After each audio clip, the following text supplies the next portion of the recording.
Kuzampula. My name is Tenzing Lamsang. I'm the editor of the Bhutanese newspaper. So today I come to you with two topics on the Gelephu Mindfulness City project.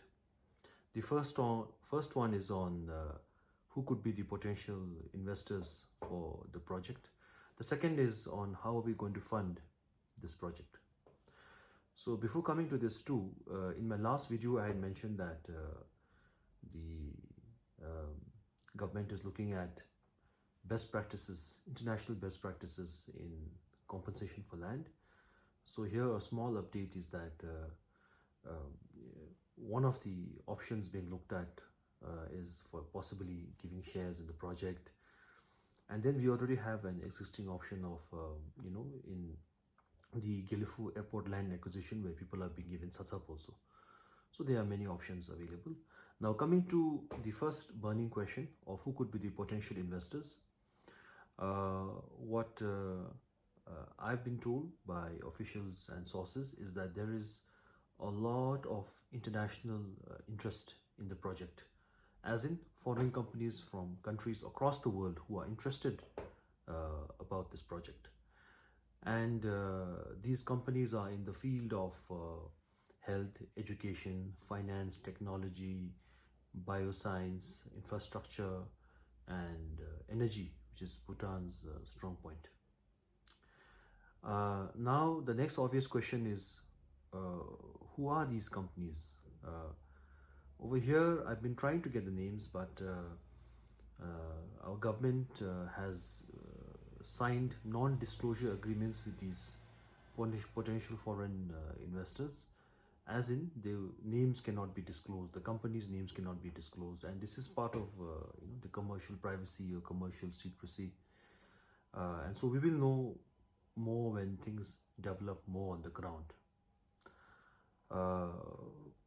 One of the, again, possible investment class is the project is looking at is high net worth individuals who are looking for a safe and stable place to come in and stay, visit, and also park their money. In terms of investors also, what is likely, though not confirmed, but likely to be the first phase of the project is establishing Gelephu as a Vajrayana center. So Bhutan is obviously the last Buddhist Vajrayana country in the world. So I think our officials are actively in communication with the high Rinpoches, Lamas, Khenpos, not only in Bhutan but across the world of the Buddhist and Vajrayana tradition, and to come over here to raise money, of course, and come and establish centers here. So this could potentially be in the earlier phase. So that's what we're looking at when you talk of investments. Now coming to the second question of how will we fund a project of such a huge size? So the obvious answer is that we don't have the kind of money to do the whole project on our own. So there are two options being looked at, or rather two ways in which money can be raised. The first is that the land that Bhutan already owns would, that's obvious, and that would be like an equity. But when a foreign investor comes, the land will not be priced just like how we do it domestically, at the current rate or current value, but also its value will be looked at in terms of its special value of being in Bhutan with a strong brand Bhutan, everybody wanted to come and visit here, so its value will be a little higher. That will help to raise some funds, and there's a group of experts studying this, how best to do this when Bhutan owns the land and wants to do a project of this scale. So that's an obvious kind of way to do it. The other kind of way to raise money would also be, especially for large infrastructure projects, would be the BOOT model, which is build, operate, own, and transfer. So this is especially applicable for example, like we are currently building or rather extending the Gelephu International Airport. So right now, we can do it on our own, because on the lower end it will cost 2 billion, and if you go for another option it may cost 4 to 5 billion nultrams. So we can manage this. But in the future, once the city takes off and a bigger, much bigger international airport is required, at that time we may welcome private companies from abroad who specialize in building, running these companies, so they can build with their own money, run it, recover some money, of course, some profit, and then transfer it back to the government. So what we need is a good airport, and as long as that is there, I think that's our purpose is achieved. So that's the boot model. So apart from that, the other thing is that apart from these two issues, the other thing I would like to mention is, what about the economic benefit for the surrounding Dzongkhas or other parts of Bhutan, of course.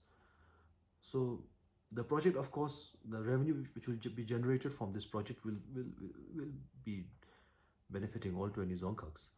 But let's see, in terms of immediate direct benefit, Gelephu is such a place that it is centrally located. It's already in the south, so connected to the south.